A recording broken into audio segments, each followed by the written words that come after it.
ndiye peke yake anayeweza kumpenda mwanadamu hivyo alivyo.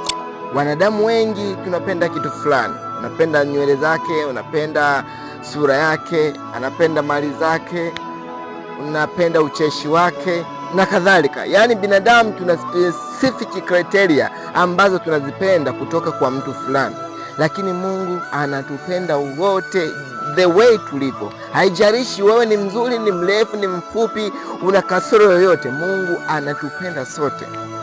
Kwa upendo huo alimtoa mwanae wa pekee ili aweze kufa kwa ajili yetu sisi wanadamu. Kwa mpendo, the way we live, hata kama wewe ni mlevi mkubwa, hata kama wewe unavuta bangi, hata kama wewe ni mzinzi, tambua kwamba Mungu anakupenda.